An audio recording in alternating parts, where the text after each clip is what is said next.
mọi người, hôm nay mình sẽ đưa các bạn đi đến một ngôi nhà. Trong làng này có hai cô gái rất là xinh đẹp luôn. Mình sẽ đi vào ngôi nhà. Có hai cô gái cực kỳ xinh đẹp luôn. Oh my god.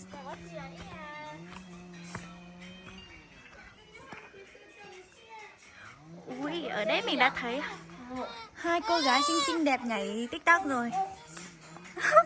Không về cỏ hả?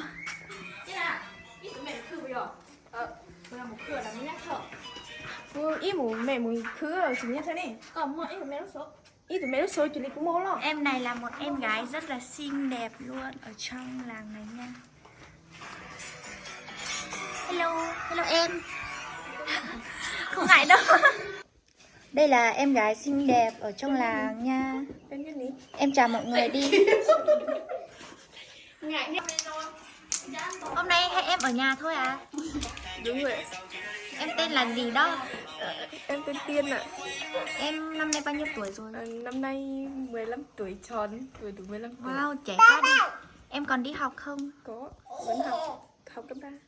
Học cấp 3. Wow, xinh đẹp quá. Em kia là em gái của em à? Đúng rồi ạ. Em ấy quá là ngại luôn. Nhỏ hơn 1 tuổi. Đây là con của em hay là con của ai? Con của chị dâu. Đây là con cháu. của chị dâu à? Đúng rồi.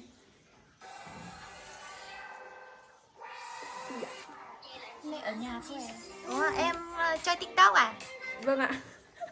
Em cho TikTok của em vào đây để mọi người theo dõi em. Đây. Wow, là một idol TikTok nha. Em ấy được rất là nhiều người theo dõi luôn. Mọi người vào theo dõi. Mọi người vào theo dõi em Tiên nha. Wow, em Tiên đẹp quá. Đẹp như Tiên luôn.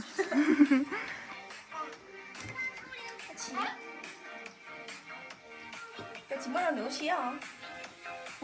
Thế đây là nhà của em à? Vâng ạ. Em có mấy chị em, anh chị em đấy? Có 4 anh và 1 em gái. Em đưa chị đi xem nhà của em đi.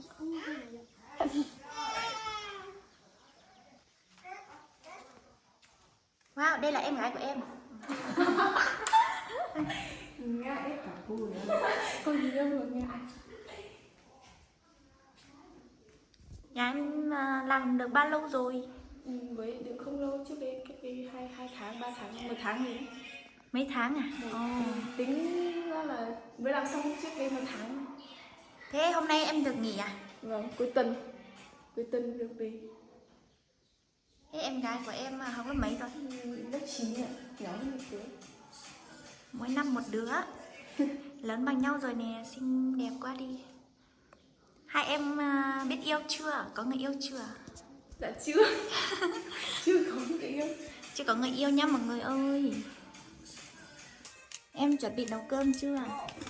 Mới chắc hôm nay bố mẹ không ăn cơm trưa nên không nấu. Thế em không ăn à? Không đói. Ít khi ăn cơm. Chắc là em ấy không em ấy sợ béo, không muốn ăn. Xinh lắm. Em ấy trông em bé đó mọi người ơi.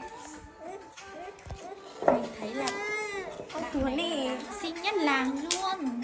Các bạn ơi, em ấy xinh. Mình thấy em ấy là một tên là Tiên, người xinh như tên luôn.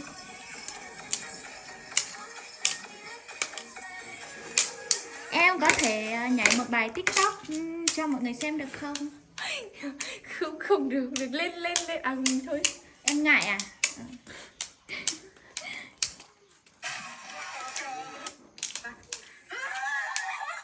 Rồi bình thường là được á. Ôi, có hai em gái xinh đẹp đến đây. Ngại quá. Không ngại đâu. Ở đây có nhiều cô gái xinh đẹp lắm. Ngại chứ.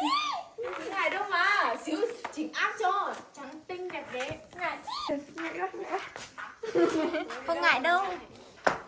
Em tên gì? Em tên Hương ạ. Wow, em nhà ở đâu đấy? Nhà em ở dưới này ạ. Em xinh gái quá. Bao nhiêu tuổi rồi? Dạ em 13 tuổi ạ, 14 tuổi ạ. Mới 14 tuổi à? Dạ vâng. Hôm nay được nghỉ à? Dạ vâng. Em kia chạy sang kia rồi. Em biết là ngại. Đó là xinh đẹp. Em cũng ngại mà em tự tin hơn. Sau này khác tự tin. Tự tin có một em, hai em xinh đẹp đi làm việc ở bên này rồi.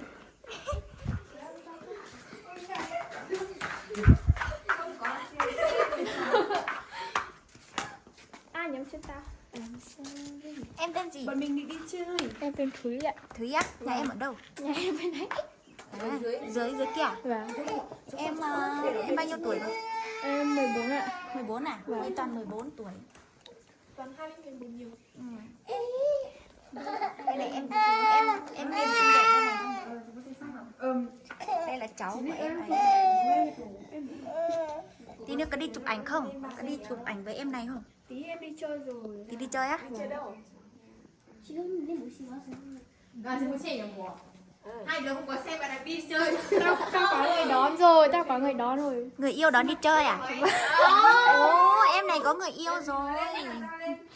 Wow, em này có người yêu. Mình độc thân, mình không có xe thôi, mình ở nhà.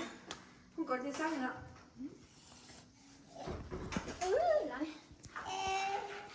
Tao chơi nó nhiều quá nó sợ tao rồi. Bất dịch Thúy chỉ có đi. Sợ mày như sợ ma. Người yêu mà rước quay thì mình rước đi. Ở đây mình nghỉ chỉ có nhiều. Đi chơi với người yêu à? Đi chơi xa không? Trên đồi ấy chị ạ. Ở trên đồi à? Nhiều Đời người tình mà. ấy, đời tình. Ôi, đời tình. Chủ nhật toàn các idol nên là mấy bạn đi chơi đời tình gặp các idol. Ừ, bây giờ đấy là các em trẻ trẻ đi chơi. Mình là già mình ở nhà. Đúng rồi. Đi trên đồi tình á? Vâng. Chơi trên đời tình. Chủ yếu là chơi đi cùng người yêu thôi, chụp ảnh cùng người yêu thôi. Bánh. Thơm biết chụp ảnh đẹp đúng không? Nói chụp ảnh đi.